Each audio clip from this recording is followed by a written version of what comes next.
People find it difficult relating with perfectionists. People find it difficult relating with melancholists because they see them as perfectionists in nature. Because they like to analyze things. They want to see whether you are real or fake. If you propose them 1 year, they are still thinking about it. Until you go and say, Auntie, I'm that one that proposed you last year. Are you still praying over it? You remind them. They say, yes, they are still praying about it. So, they are not in a rush. They are not in a hurry. So, if you're a man and you are relating with a female melancholy, for instance, you want to hasten her into marriage, you may lose her. Because you don't want to rush. That's their nature. So, you have to be careful. Otherwise, this person that's supposed to be a God-ordained suitor, because of your gara-gara, you may end up losing her or losing him.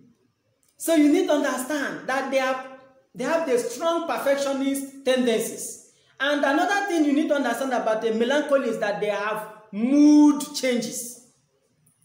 Their mood changes is very, very fast. They can change their mind easily. Because if they have taken time to study you, and they think they are seeing a red light all around you, they will just say, I know they do. And if you want to force them, they say they are no longer interested. So leave me alone. Say, hey, all that I did to this guy, all that I did to this lady, you don't know better thing, you don't know this and that, you don't go better for her. It's because you don't know. From the beginning, this person was studying you, and you are just all over the place, talking, doing everything without. So melancholists are perfectionists, they analyze things, they want to know the reality. If they finally say yes, they will stand by that.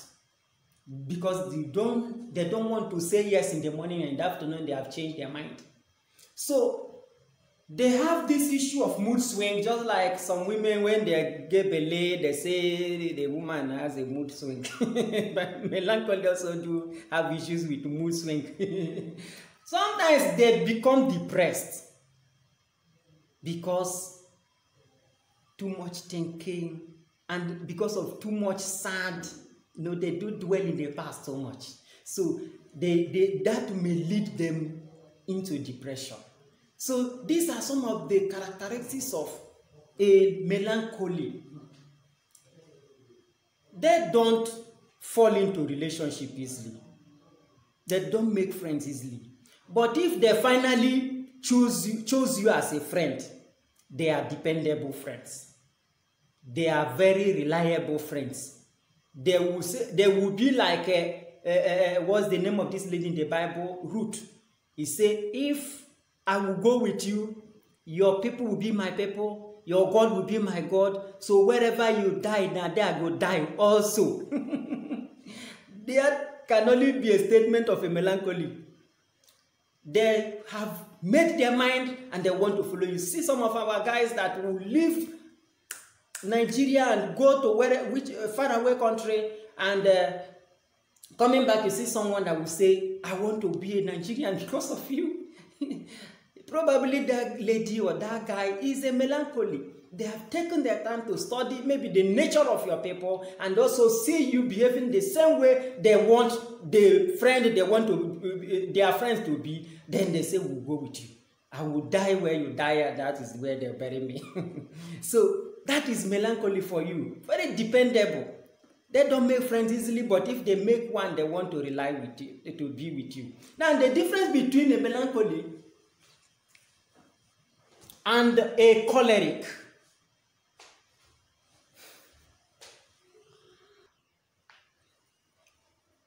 A choleric doesn't give much time for details. If you look at the book of Philippians chapter 3, verse 13, when Paul said, I can do all things through Christ that gives me strength. And he wanted to do all things. He wanted to do all things. Whether he's doing it well or not, or he wants to do them.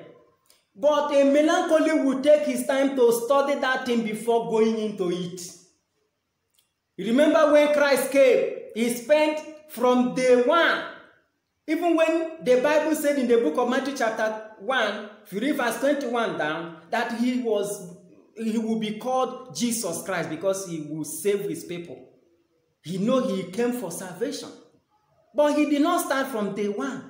He took time studying the people, studying also the religion of the time he came, which is Judaism, talking, even going to the synagogue, answering and asking questions. No record of Christ was made until the time he was 12 years, when they saw him in the synagogue, entertaining questions with philosophers, doctors. You see what happened? After that, nothing again was said about Christ. Even when Mary came to him and said, these people's wine has finished, he said, my time has not reached. They take time.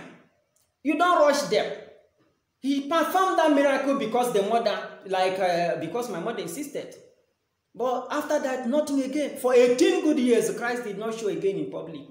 Was busy doing the carpentry work and also studying the reason why he came and how to perfect them. He planned everything. He started with 3 people. Then he graduated to 12. He now got the 70s before the 120s. Before he began to talk about 5,000 being fed. Before he talked about multitude, began to throw it to the point that there was no space for them to sit. He planned it. He started by saying, go to the lost sheep house of Israel. He did not just come for the whole world immediately. Even though John chapter 1 from 11-12 says, he came for his people and his people ignored him. Now he become as many as receive him. To them, he's given access. So, these guys take time to plan. And if they have made their choice in you, they will say something like Ruth, if I perish, wherever you go, I will go. If it means to die, I die with you. Let me be buried. Your God will be my God and stuff like that. So if you want to use the example of a melancholy, Christ, even though all the temperaments, but I discovered that he has that of a melancholy more. Took his time to study the people, to study the... That's why I used to tell people that he's not a fan of a religion. Even when they ask him, he say, I came to make those things you people have been talking, to make it straight. He didn't come to establish a new thing. He started from what Moses preached. He started from what Elijah also prophesied. And that is why in the Transfiguration, they too came to commission him. When you remember that of John the Baptist during the baptism in Matthew chapter 3, he said this is to fulfill all righteousness. And he started by repent, for the kingdom of heaven is at hand. The same message that John the Baptist preached last.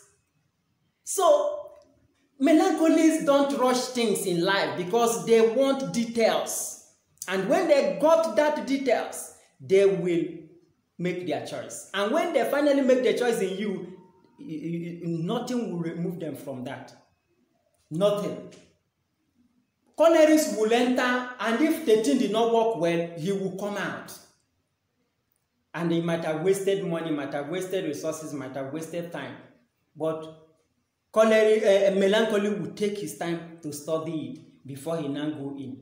Okay? So, melancholy plans, they diagnose, they analyze, they have to weed off all those challenges that they may find on their way before going into that project. Look at what Moses did in his first 40 years. Nobody heard about him. When he now chose to begin to kill the people of Egypt, in order to fulfill his mission, he entered into trouble. They say, oh, you came to kill me the way you killed the Egyptian yesterday, which made him to run away. Now, the next 40 years, when he was in exile, God now directed that his strength, directed those things. He noticed that this guy can perform the work very well. And when he landed again, when he was after his 40 years in exile, you see, the Gragranam, was being supervised by God. So he can march to Pharaoh's palace and insist that my people must be allowed to live. You understand now? Because Exodus 3 from 8, 9, 10, he met a person that said, I am the God of your forefathers, Abraham, Isaac, and Jacob. Go and tell Pharaoh that I, the God of Abraham, Isaac, and Jacob, is the one that sent you. Because he was asking God, if I go to Pharaoh, who will I say that sent me? So he has now planned it. He has now analyzed the project. And he said, yes, I can go.